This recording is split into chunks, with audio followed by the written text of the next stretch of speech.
Let's talk now about operations on processes. So one sort of intuitive thing here is that, of course, the operating system needs to provide mechanisms to create processes. Now, as you can imagine, if you, let's say, double click on your screen something so that you can start a process, it means that there is a process that is listening to your double click. And as a result of this, it creates a new process. So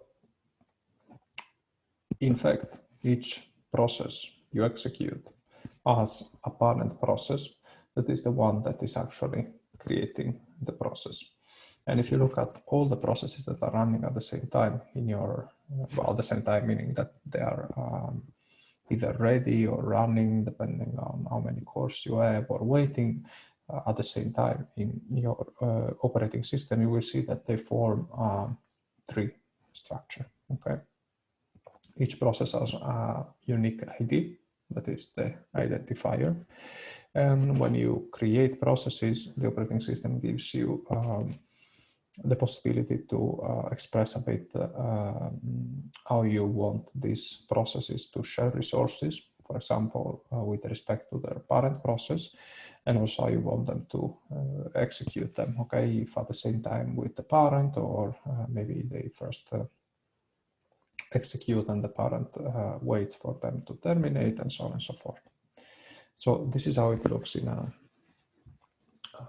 Unix operating system. Okay, so you have the init process, it's the very first process, and it has process ID 1, and then all the rest is child of this process, and all the processes are connected in a tree structure. Okay, so you have the process that manages clients logging into the system, and this is and the parent of this process is init. You have the one that can, I don't know, manage SSH connections and so on and so forth. And you can actually check by yourself. You can just run this command, check the manual to understand what it does and what are these options. And you will see that all the processes are actually organized in a tree if you look at their parent-child or parent-children relation. So now let's look at a specific example of how you do this using the functionality of the operating system. So we are going to look at two system calls, fork and exec. Okay, the idea is that we will start with one process. This process will call fork. Okay, and from that point on, there will be two processes. The parent one, that is the one that is calling fork, that will wait, and the child one that will call another system call used exec, do something, and eventually exit. Okay, this will get more familiar also when you do lab 1 and the shell. Okay, but before that, fork is a system call that creates a new process. The way it creates the process is that it creates an exact copy of the process that calls fork. So if you write a program and then you execute it as a process, and at a certain point you call the system call fork, if everything works well, then you will create a new process that is an exact copy of the original one. The exec system call is usually used after fork. What it does is that it replaces the memory of the process with that of another process, okay, and then it executes that process. Let's have a look at this. So this is an example in C. I'm not going to go through all the instructions, okay? This is just to show you what is happening when you call these system calls. So we create a process and it starts running, and there is a series of instructions that will be executed in the text portion of the process.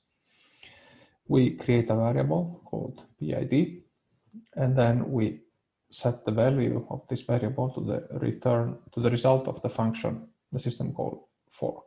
Okay, this is what I just said. This is the system call that will create a new process and make it a copy of the existing one. So when we call this method, we are basically telling the operating system, please create a new process that will eventually end up in the ready state and then running when there is CPU time. And this process should be an exact copy of myself, where I am the process that is invoking fork, okay? If everything goes well, now we have two processes and they are two exact same copies of each other, okay? What does it mean? That both will have a text section that has this code, okay? The parent as well as the child will run as the next instruction, the instruction that comes after the fork, okay? So let's see what that means. Both will run this instruction. Here we are checking if the value returned by fork is less than 0. If that is the case, there is an error, okay? So there is the child process was not created, and then we exit. In this case, since fork did not work, we only have one process, so it's only the parent process that is the one that is going to execute these instructions. Otherwise, if the value of PID is 0, then it's going to call this exec, and it's going to replace his memory with the command ls, which is the command you use to list the content of a folder. If that is not the case, so PID is greater than 0, then the process will wait until the child process is finished. This is the parent process, and then it will print child complete. So what is happening here? If fork works well, there will be two processes and they are two copies, one of the other. How do you differentiate between the parent and the child?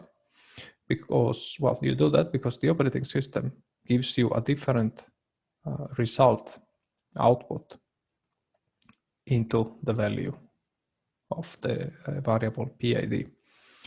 If you are the child process, then this value will be 0. This, of course, does not mean that the process ID of the child is 0. This is the value of the variable process ID. If the value you get is greater than 0, then you are the parent. In that case, the value you get is actually the process ID of the child, okay? Now, depending on the value you get, you can decide whether you want to execute the code of the child or the code of the parent. As you have functionality to create processes, of course, you also have functionality to terminate processes. When you run your last instruction, you can exit the process calling the exit function or the exit system call, okay? In this case, you are telling to the operating system that you are done, and you can give back a return value to the parent process that might be waiting for you, because you always have a parent process. Remember, everything is organized into a tree if you look at the parent and children relationship. On the other hand, the parent might also terminate the execution of the children with another system call, which is the abort. And this is one of the reasons why you get the ID of the child process as a return of the fork. Because if you want to do operations over them, and you in this case are the parent, then you need the IDs to specify to the operating system, for instance, which is the process you want to abort. Notice that whether a process can run or not, and how it can run, depends on how the operating system is implemented. Okay, some operating system might not allow the child process to exist if the parent has terminated, while others might say, well, the child can still execute even if the parent has terminated. If the parent wants to wait for the child or for the children to terminate, then the operating system gives you this possibility, and this is the wait system call. That is what I showed you before. We have these two terms, zombie and orphan. So if no parent is waiting because they did not invoke wait, then the process, the child process, is a zombie. If the parent terminated without invoking wait, then the process is an orphan. This is the terms we use. Now, you might ask, why would I create a process that is an exact copy of myself? Well, there are different reasons. We will discuss them. And we will also see that the operating system is pretty smart. Despite the fact that it creates a copy, it has a mechanism to create such a copy that is extremely efficient, but we will discuss this later on. But an example that probably you use frequently is the Chrome browser. So when you run Chrome, you are running a set of processes, okay, and you have one process for each tab.